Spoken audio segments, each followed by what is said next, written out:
Nu sunt multe mașini pentru care eu mă trezesc la 7:30 dimineața într-o sâmbătă, atunci când plouă, ca să le filmez. Dar astăzi am una specială. Asta e pentru tine, Mihai.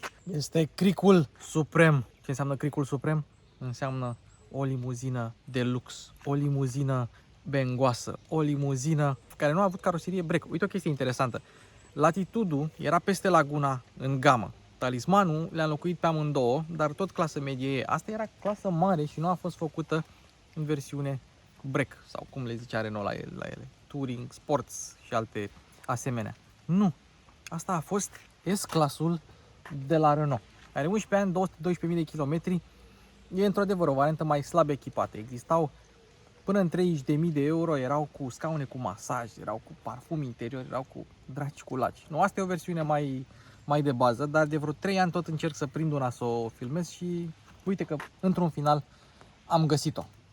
Așa că hai să vedeți Cricul Suprem.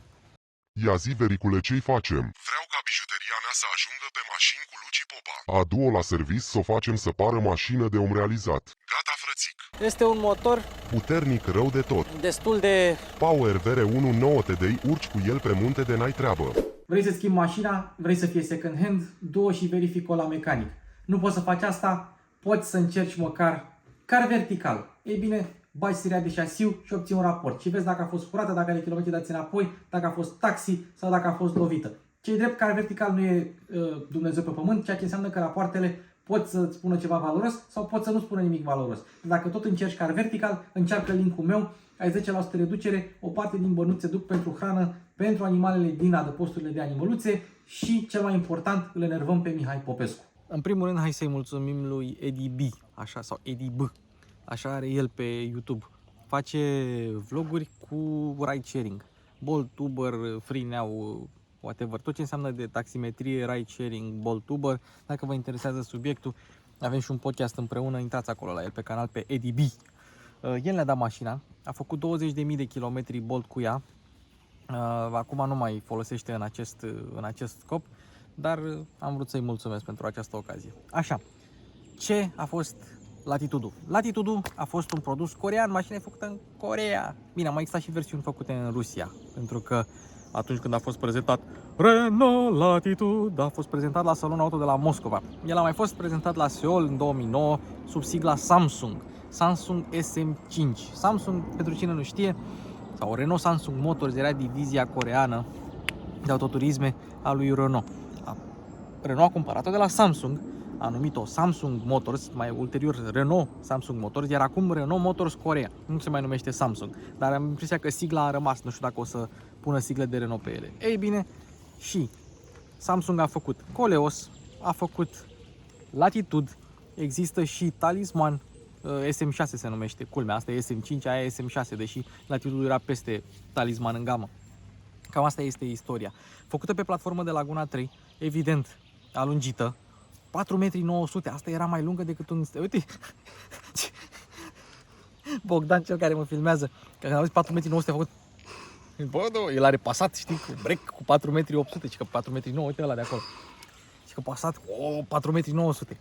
Așa, 1,83 lățime, 1,48 înălțime, nu e foarte înaltă, este o limuzină. Și un apartament de 2,8 m care are, hai să vă spun faza șmecheră, mai scurt decât al Dacia Jogger.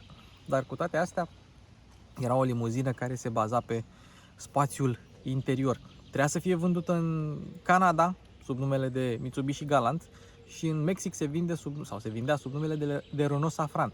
S-a făcut până în 2015, sau cel puțin versiunea Renault s-a făcut până în 2015, pentru că versiunea Samsung s-a făcut până în 2019. La noi a fost înlocuit de Talisman, un model care a avut mult mai mult succes decât Latitude. Și eu nu pot să înțeleg de ce. În afara faptului că a avut motoare măricele, deci 2.0 benzină, 2.5 benzină, 3.0 V6 benzină, 2.0 DCI în două versiuni de putere și 3.0 DCI V6 240 de cai putere. Benzina 3.0 V6 aspirat era super rapidă, 100 în 6,4 secunde. Aveau cutii manuale, aveau cutii CVT, aveau cutii EDC în funcție de... Asta e manuală, în funcție de motorizare. Era o mașină destul de versatilă, dar este super mega confortabilă. Este S-clasul celor de la Renault. Vorba lui Bogdan, parcă nu îi se potrivește sigla asta. Deci parcă îi se potrivește orice altă siglă, mai puțin cea de Renault. Latitude e o mașină foarte, foarte rară și de fiecare dată când o vezi, te miri. Când vezi, mama, asta e siglă de Renault, ce-o fi? Dar în rest e destul de bine echilibrată, zic eu, nu e exagerată. Seamănă, fiți atenți aici, deci din unghiul ăsta, zici că e Sandero să te pui, zici că e Sandero nou, fii atent, vino ca. Nu știu dacă se vede. De la siglă încoace, dacă nu se vede sigla, zici că e Sandero nou, nu? Ia, dă încoa. De așa. Cam așa. Zici că e Loganul nou. Bă, ce unghi am găsit, ești nebun la cap. Deci fii atent, e Loganul, mă. Zi tu că nu. Bă, ești nebun. Bun. Și acum probabil vă întrebați de ce Dumnezeu e motorul pornit. Păi bă, fraților, ia fiți atenți aici. Eu știți că fac testul ăla cu lumini. Pun avarii, fază lungă, fază scurtă, ceață, ca să arătăm farurile. Că atunci când mașina este cu contactul pus, dar fără motorul pornit. La asta nu merge. Deci a existat versiuni cu xenon, asta are halogen cu lupă. Back incandescent, back incandescent. Totul e back incandescent. Nu merge faza lungă atunci când ai contactul pus. Nu merge, se dezactivează. O pui, se dezactivează, poți să dai doar flash. Și din acest motiv trebuie să stau cu motorul pornit când vă arăt asta. Da. Sunt curios dacă asta vine de la francezi sau de la coreeni. Și acum s-a oprit motorul. Uite-o că a mers. Până acum n-a mers. Mă făcui de râs. Aia e. Hai să vă mai arăt o chestie. Avem contactul pus. Fiți atent aici. Zero rear belt fasten. Nu asta contează. E bine că îți spune câte centuri sunt, dar fiți atent aici.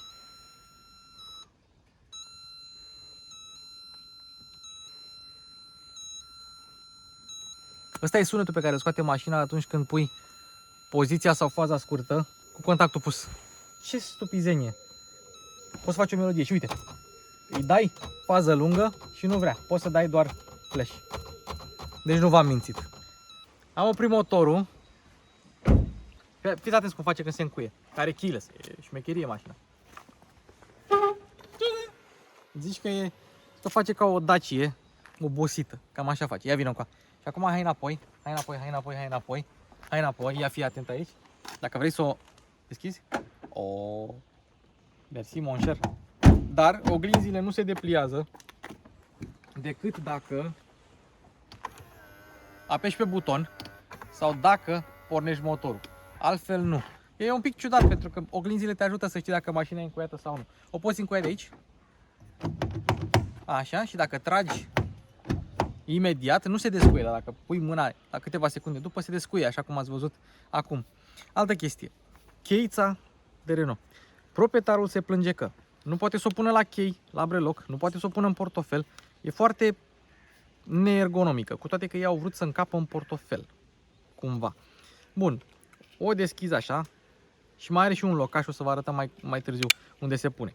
Dar măcar nu mai este ca la Laguna 3, unde trebuia să o împingi în interior cu brelocul. Deci dacă o aveai la chei, n-avea cum să o pui.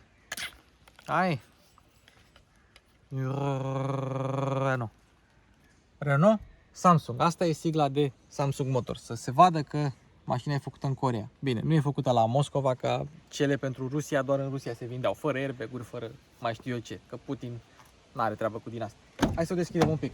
Ce observăm? Chedere destul de groase.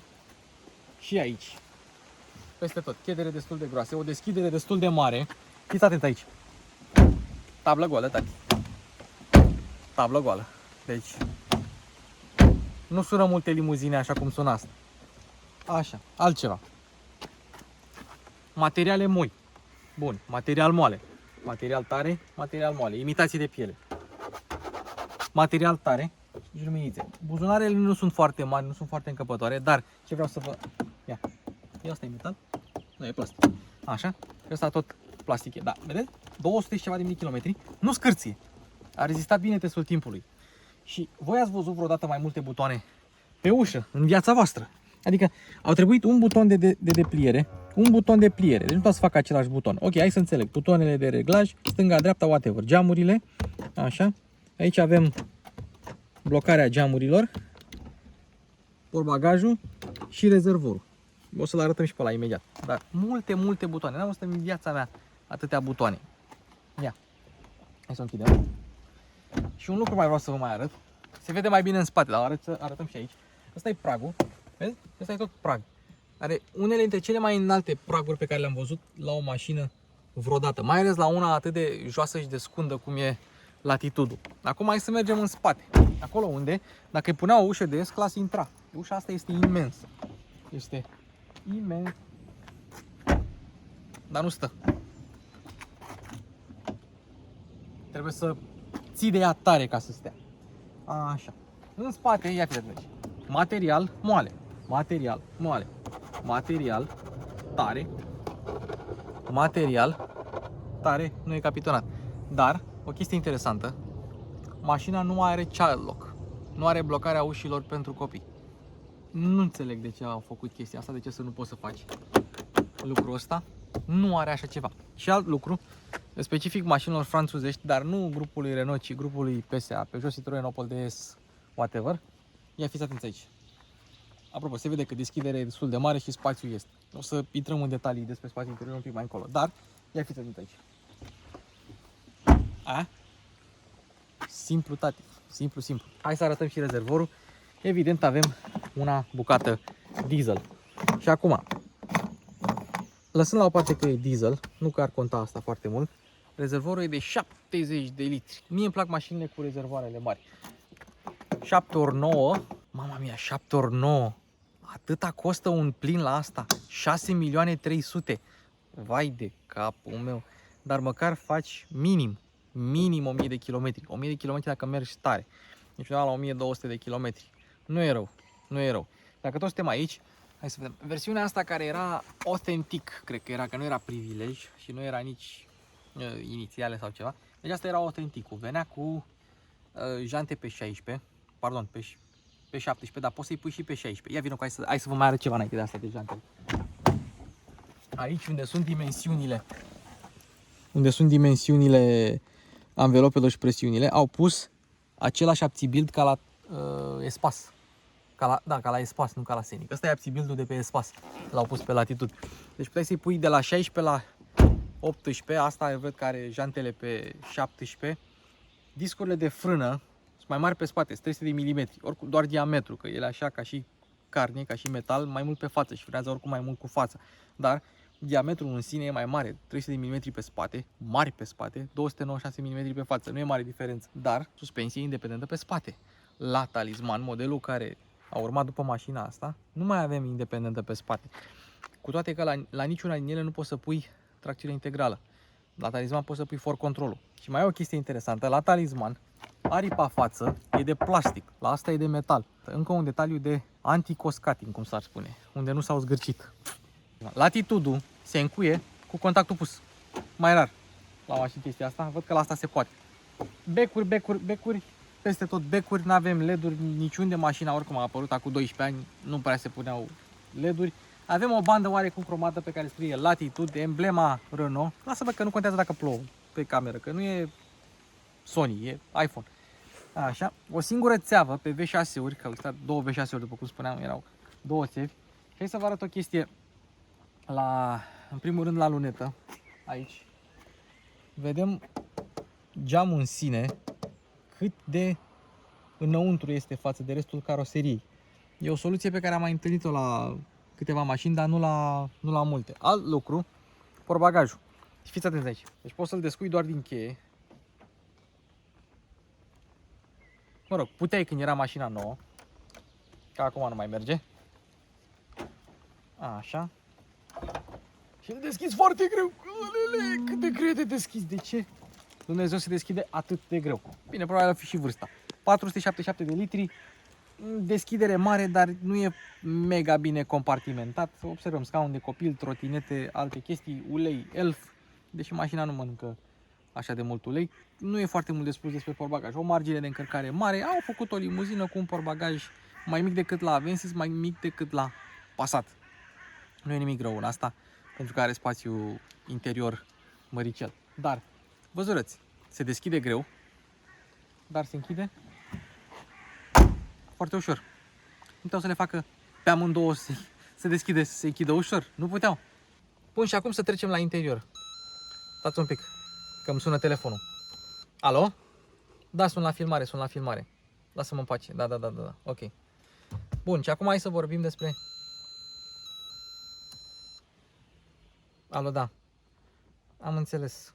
Am înțeles. Lasă-mă, te rog, să filmez. Te rog. Bine, gata. Hai, pa. Ia zi, vericule, ce-i facem? Deschide capota. Păi, uite, dacă dai deschis capota, dai ca o manetă normală, nu mergi. Trebuie să faci cu un deget sau două, să dai în sus. Și cel mai probabil cu un singur deget, că așa e cel mai simplu.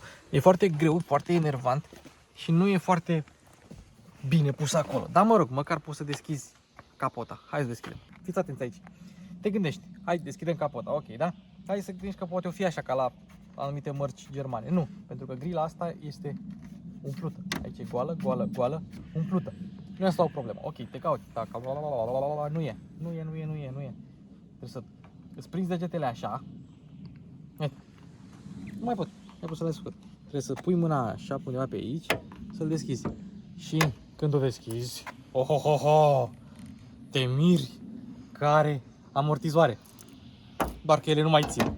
200.000 de km, 11 ani are mașina asta și nu mai țin amortizoarele la capot. Și să nu ziceți că fac eu mișto. Capota nu se deschide mai mult de atât, amortizoarele sunt foarte mici, se vede că sunt subdimensionate, arată-le. Deci sunt mici, înțelegi?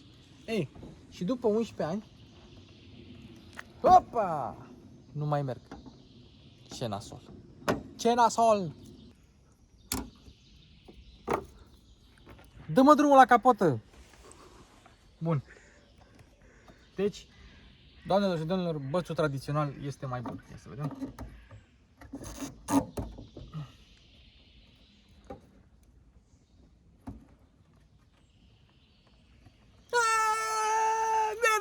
Merge. Gata, așa prezintă motorul. Sub capota avem un Renault 2.0 DCI, o cârpă și o reclamă la 5to Go. Renault era recunoscut pentru motoarele sale diesel. Doar că au dat o bară cu 1.9 DCI-ul, care a urmat după 1.9 DTI, care a fost un motor bun. Așa că le-au zis celor de la Nissan, boss, veniți încoa, ajutați-ne și pe noi să facem un pic de curățenie cu motorul ăsta diesel nou. Așa că în 2006 alianța Renault-Nissan a lansat M9R și varianta de comerciale M9T, care avea alte alezaje, altă cursă, alte specificații. Dar M9R-ul era un motor nou, tot bloc de fontă, chiroasă de aluminiu, distribuție pe lanț, injecție direct, common rail, tot ce vrei, filtru de particule. Să vorbim de filtru de particule imediat, dar cel mai important, ca să fie smooth, să fie lean, era un motor cu 4 cilindri în linie cu arbore de echilibrare. Nu prea găsești arbori de echilibrare în zona asta, dar uite că Renault a vrut să facă un motor foarte smooth și i-au pus arbore de echilibrare. Cu toate astea, trebuia să-i pui la un schimb de ulei 7,4 litri de ulei. Enorm. Eu credeam că la mine la Toyota 6,2 erau mulți.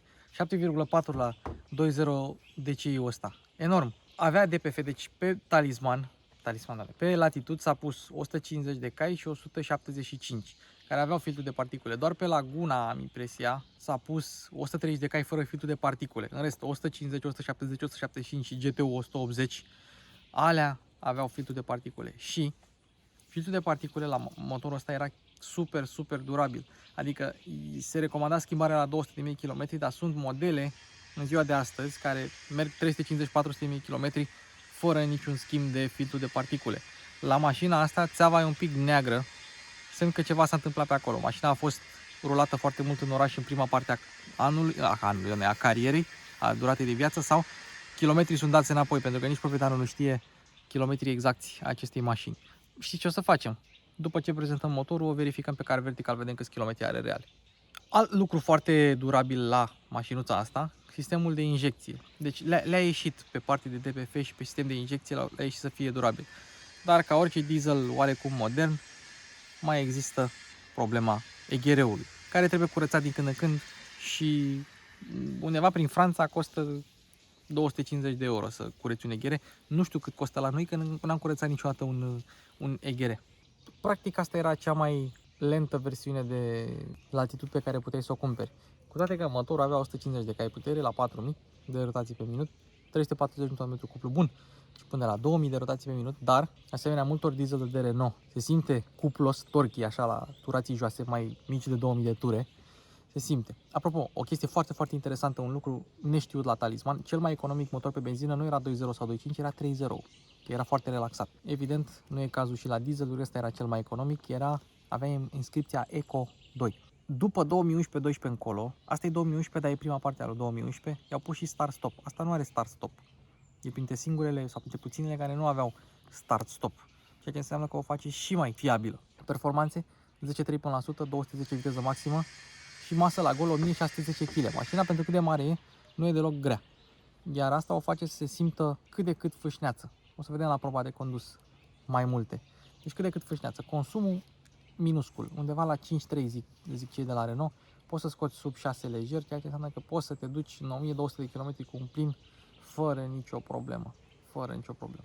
Și mai e un lucru interesant, treptele de viteză. Cutia este manuală la versiunea asta, are treptele fix între Toyota mea Avensis 2.0 diesel, care oricum are treptele lungi, și BMW-ul seria 390 318D pe care l-am avut, care are treptele exagerat de lungi.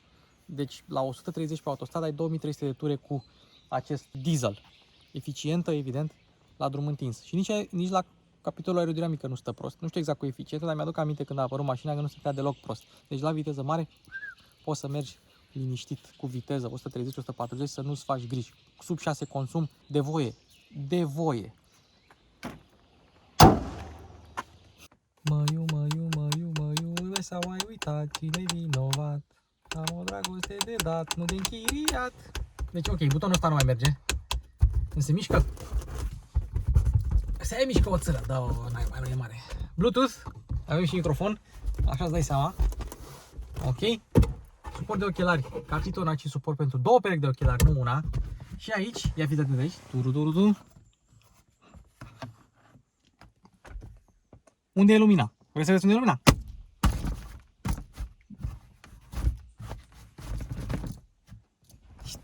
Gata, a? Cum mă uit? Vreau să mă uit la mine că-s frumos în oglindă. Nici tu trebuie să mă uit așa. Mă rog, nu mai contează. Renault, n-ai ce să-i faci.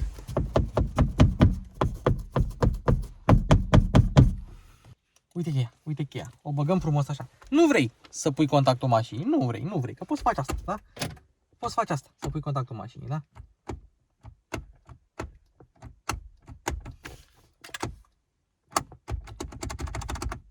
Cum oprești contactul la mașina asta? Cum? Vreau să opresc contactul. Cum fac? Trebuie să pornesc? Să închid ușa? Ok. Și-a pornit contactul iar. Doamne ferește. Te rog, dragă mașină. Apropo, inelele sunt iluminate. Da, se vede că sunt iluminate. Ceea ce e un detaliu interesant. Ok. Dacă n-ai contactul pus, nu s-a mai aprins. Bun. Ai cheia. Nu vrei să aprinzi contactul, da? Că ai putea să faci ceea ce am făcut eu. Uite. Îl pui cheia și se pune contactul. Eu nu vreau să se pună contactul. Nu vreau ca de fiecare dată când bag cheia. Poate vreau să mă odihnesc. N-am unde să o țin. O pun acolo. Da? Mă rog. Altă chestie. Dacă bagi cheia și o scoți de mai multe ori, rămâne cu contactul pus dacă tu o scoți. Știi? Deci uite, o scoți încet și moare contactul, da? Dacă o bagi și o scoți repede, rămâne contactul pus. Dacă vrei să te joci așa, mă rog, hai să o punem la loc, scoatem puțin și rămâne contactul stins. Hai să continuăm cu interiorul. Bun, cel mai tare lucru la mașina asta este cât de mari sunt suporturile de centură. N-am văzut suporturile de centură atât de mari de nu știu cât timp. Să vedem, am centuri normale? Da, sunt centuri normale, dar nu, glumesc. Deci, cel mai bun avantaj al acestei mașini la interior sunt scaunele. Scaunele sunt mega moi, mega confortabile, au și un pic de susținere laterală. Tetiera este și ea reglabilă. Deci, mașina asta se cumpără pentru scaun.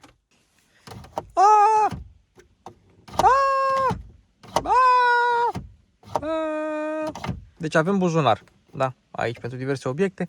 Avem reglarea farurilor, luminozitatea interioară și aici este butonul de SP care are un desen atât de mic încât nu înțelegi. Deci zici că este o cărămidă și un rahat de câine călcat de mașină. Așa arată. Deci, nu știu. Uite, hai să vă dau cu zoom să vedeți și voi. chiar așa nu puteau să-i găsească altă emblemă, altă inscripție. E efectiv, nu știu, o baltă și ceva care a trecut pe lângă ea, dar în niciun caz nu e mașină. Hai să continuăm cu volanul. Ia să vedem volan, da? Deci, vrei să-l reglezi. Pac, se reglează frumos, pe adâncime, reglaj foarte mare, foarte bun. Îmi place. Ce naiba chestia asta? Butucul ăsta așa de plastic care se mișcă toată cu volanul. Chiar așa nu puteau să-l facă și, nu știu, să nu fie atât de butucănos. Evident, comenzile sunt aici ca la orice Renault. Nu mă deranjează pentru că m-am obișnuit cu ele. La început mă enervau. Volanul e subțirel cu decupaj. Îmi place, se ține bine în mână. Renault, sau mă rog, generația asta de volane de la Renault a fost într-adevăr reușită. Dar aici, de exemplu, R și O. Pentru cineva care nu știe și e începător. Da? Să zicem că ce e R și O. Ce e R și O? Ia să vedem.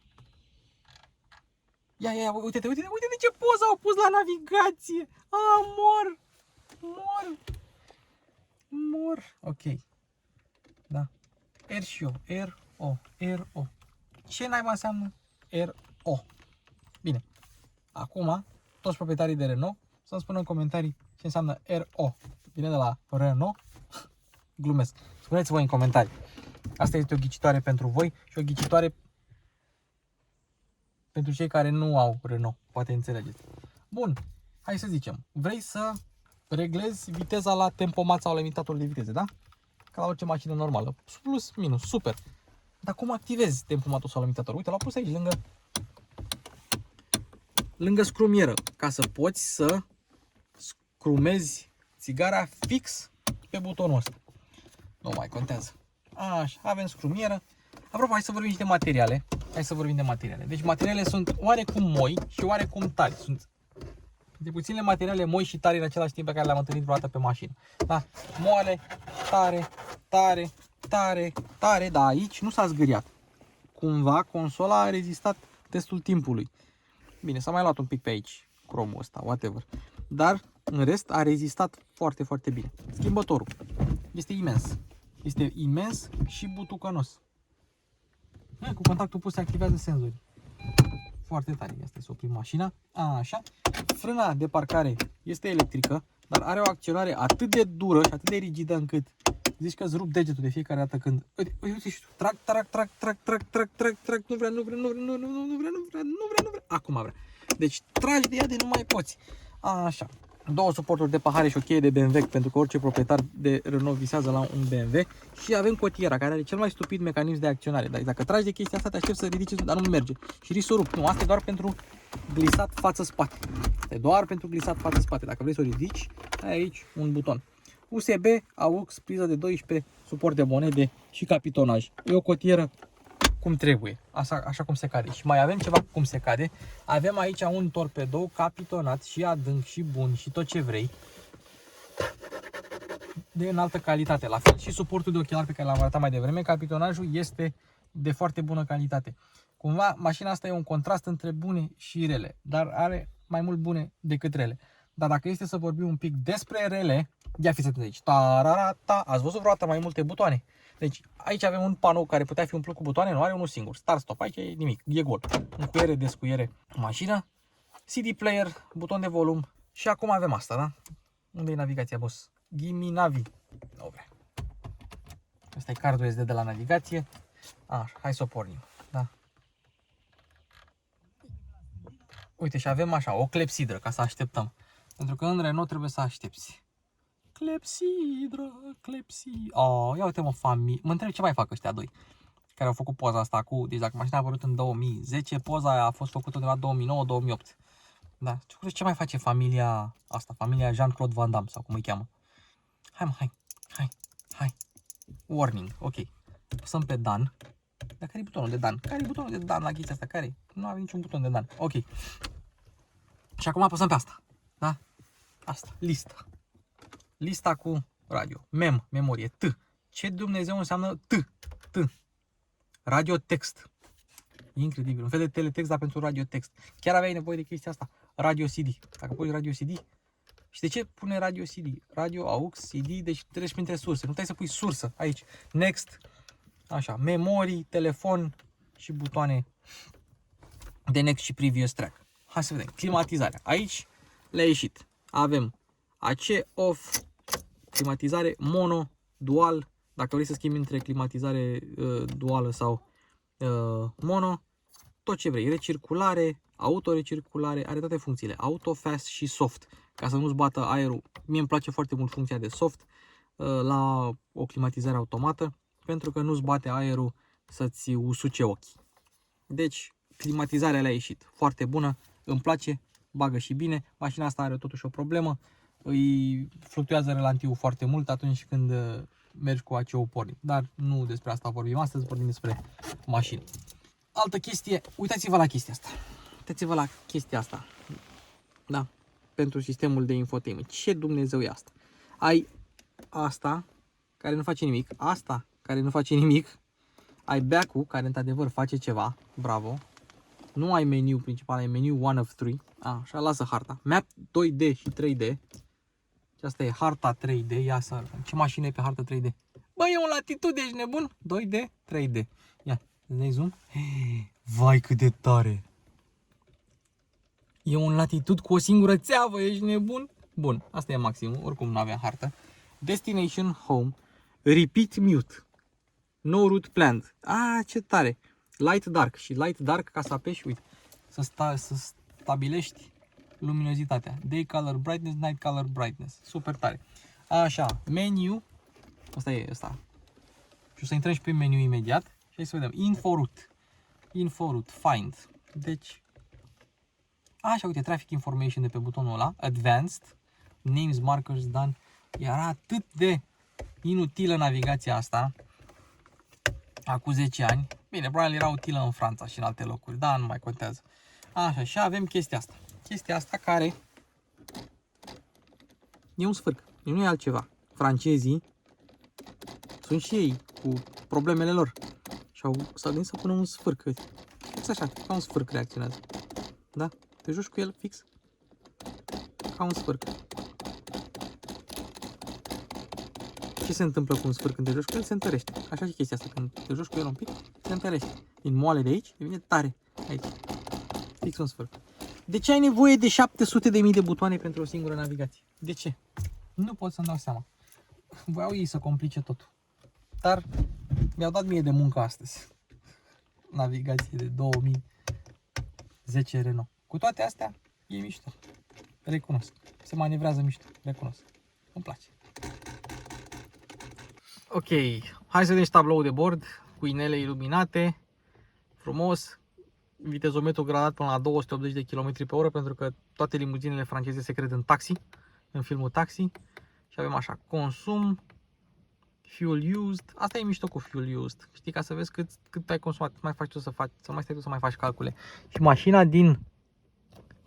din tabloul ăla de bord este, focalizează boss, este un Latitude.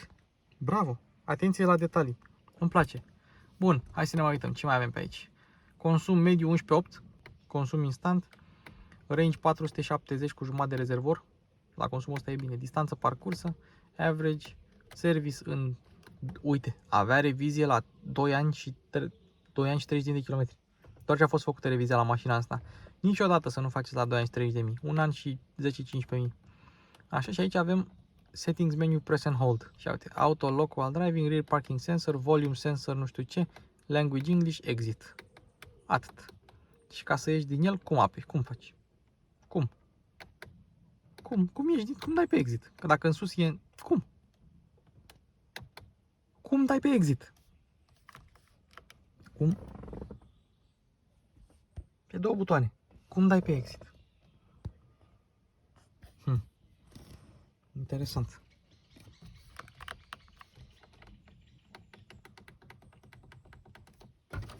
Scoți cheia din contact și o pui la loc. Așa dai pe exit. Deci dacă oprești motorul...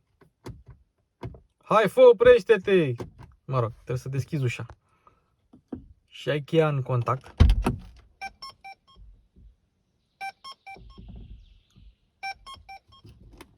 Așa începe o melodie house.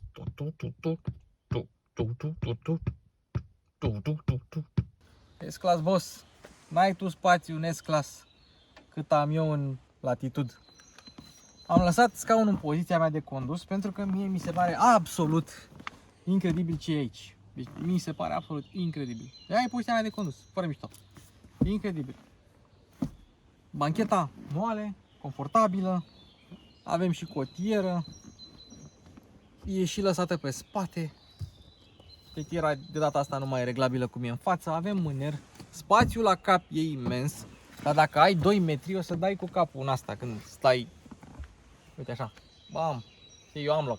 Bam. Interesant.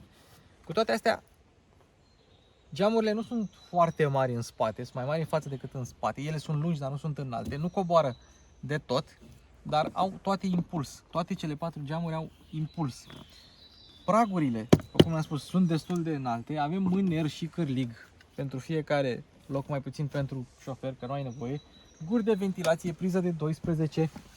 Tunelul central nu e foarte înalt, ci nici foarte lat, deci ar putea să stea 3 persoane aici, dar am observat de unde am moștenit Dacia Spring, bancheta aia în spate, cum a zis domnul Preda, că te poți înveli cu ea. Uite, de aici. De aici am moștenit-o. Da.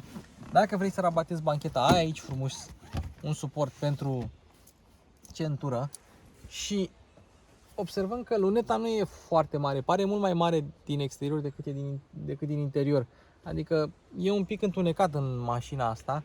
Bine, sunt și foliile, ce-i drept, dar e un pic întunecat în mașină. Putea fi mai luminos în spate. Dacă pui scaunul în poziția unui om de 1,85 m, 1,86 m, aproape de 1,90 m, nu va avea probleme un pasager de aceeași înălțime în spate, Talisman.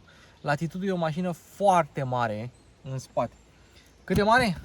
Facem testul Skoda Superb și Toyota Avensis. Deci dacă merge chestia asta, înseamnă că e spațioasă. Uite. Cat. Atât de spațioasă. Deci eu am loc cu totul aici. Deci mai poți să mai pui o persoană. Foarte tare. O mașină spațioasă, așa cum nu se mai fac, din păcate. Nu se mai fac limuzine atât de mari. Nici măcar seria 5 nu are atât de mult loc cât are mașina asta. La aceleași dimensiuni. Hai să vedem cum e Latitude-ul. Bă, foarte mișto. Poziția la volan și confortul scaunelor. Deci nu am ce să îi reproșez din punctul ăsta de vedere. Văd peste bord. Scaunul se reglează pe înălțime. Confortabil, volanul super reglabil, îmi găsesc poziția ușor, apăs pe pedale foarte bine. E gândită oarecum pentru persoanele micuțe, zic eu, cum sunt eu. Ia să vedem. Are cuplu la turație jos. Ia să vedem.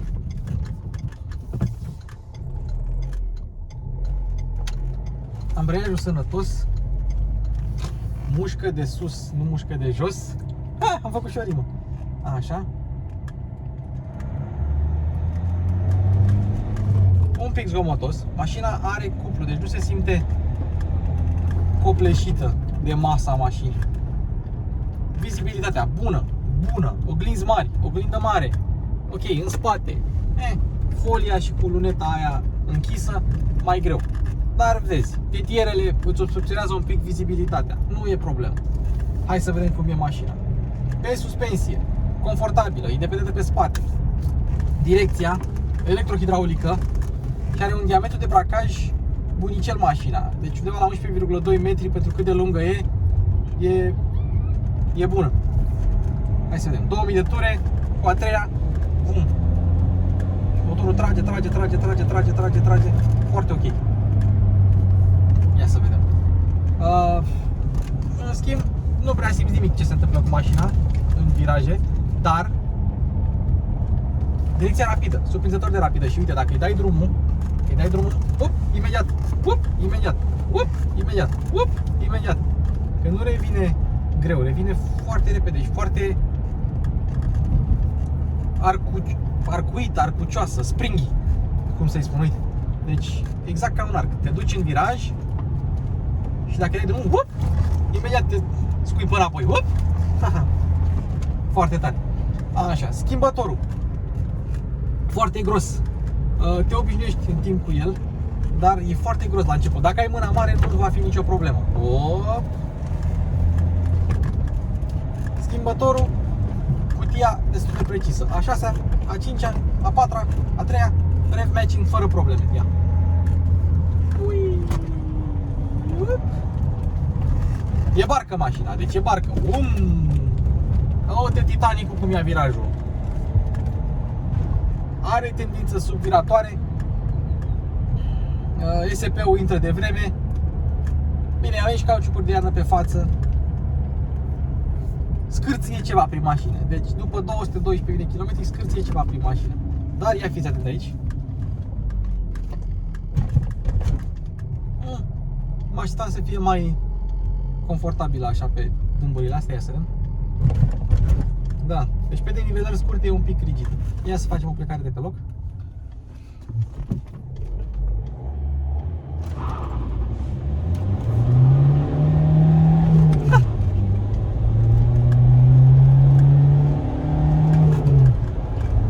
Merge, n-ai treabă cu ea. Nu va fi cea mai rapidă găină din coteț, dar nici cea mai lentă. Ia să vedem. Uitați-vă cât de mișto. Bă, sub virare. Deci iară vrea să vireze, doar că la un moment dat ceva se întâmplă. Nu e grea și distribuția masei pe punți e bună, doar că la un moment dat, pe ploaie și așa, roțile sunt un pic copleșite. Nu neapărat de cuplu, cât de setarea suspensiei, că e prea moale și aici ruli un pic. Dar, dacă vrei să mergi cu ea liniștit, nu ai nici cea mai mică problemă. Asta este o mașină bună de Uber, bună de Bolt, bună de ride sharing, bună de Black Cab, bună de taxi, bună de familie. Extraordinar de bună de familie. Consum mic, 6 trepte, spațiu cât vrei, confort. N-aș avea nicio problemă să merg cu ea pe autostradă la drumuri lungi, pentru că are o poziție la volan bună și un confort bun. Ia să vedem. A 6-a la 1500 blană. Nu, moartă. Deci după 2000, atunci când vine cuplu, atunci își dă drum. Uite, 2000 de pășire, intră turbina și s-a dus. Cu a 3-a și cu a 4-a trage bine. Ați observat că trage bine și trage rău înseamnă același lucru? Cum trage? Trage bine. Cum trage? Rău trage, rău tati, rău de tot. Să vedem, a 5-a, a 6-a, foarte precisă cutia. Dintre cele mai precise cutii de Renault. Cutii de Renault. Și culmea, chiar dacă subvirează, e foarte ușor de controlat. ESP-ul intervine exact cât trebuie, îți taie din putere, dar nu foarte mult. Dar cu toate astea e predictibil, așa, e ușor de controlat la limită. E ușor, e o subvirare mild, așa. Ce tare. Foarte ușor de controlat. E foarte ușor de controlat. Subvirarea cum o controlezi? Iei piciorul din gaz și lași un pic din direcție. Ei, la asta poți să rămâi cu ea virată, să iei puțin din accelerație și mașina se va redresa ușor. E interesant, da. Părerea mea e că bate 508 la capitolul ăsta al condusului. Evident, nu va fi niciodată un BMW Seria 3 mașina asta, dar inginerii coreeni, că mașina asta e făcută 100% în Coreea, au insistat mult pe confort și pe poziția la volan. Și pentru asta merită respectul nostru. Și pentru consum și pentru ceea ce a însemnat Latitude-ul. Pentru că după eșecul Renault-ului cu Velsatis, uite că avem și Latitude-ul ăsta. Plană! ESP-ul a intrat controlul tracțiunii. Up! 3.000 jumate, 3.000. Pe reprize n-ai probleme, adică nu simți niciodată că mașina e sub motorizată. Hai să vedem. Gata. Mulțumim lui EDP pentru mașină. canalului ADB. Aveți acolo clipuri despre ride-sharing, Uber, Bolt, taxi și alte subiecte de genul. Ăsta a fost Renault Latitude, unul din Renault-urile mele preferate, adică chiar dacă m-am luat un pic de mașină, mie chiar îmi place mașina. Consider că una din asta la mâna a doua, mai ales dotată, este un Best Buy. Dacă nu poți să te întinzi la Talisman și ai nevoie de ceva mai mare și mai spațios decât Laguna, Latitude all the way. Latitude all the way. Acum vreau să aud părerea voastră în comentarii. Ce părere aveți voi despre S-Clasul francezilor, făcut în colaborare, făcut de Samsung? Ia să vedem. Uite și tu cum virează mașina. Deci e incredibil, incredibil. Ce părere aveți voi despre această mașină? De exemplu, dacă făceam chestia aia cu Toyota, mașina am subvira mult mai mult. Ce părere aveți voi despre mașina asta? Ce părere aveți voi despre gama asta de lux Renault? Lux high-end așa, adică nu Laguna, Talisman, Latitude, Velsatis, Espace. Tot ce înseamnă partea asta high-end de la Renault. În rest, ne auzim în comentarii. Algoritmul are nevoie de hrană, multă. O hrănim prin like, share, subscribe, clopoțel și comentarii. Și hai să facem 22.000 de abonați. Avem 21.500 acum. Hai să vedem în cât timp ajungem la 22.000. Eu vă mulțumesc. Eu am fost Luci Popa, canalul e Mașini cu Luci Popa și încheiem acest test cu 1.0100.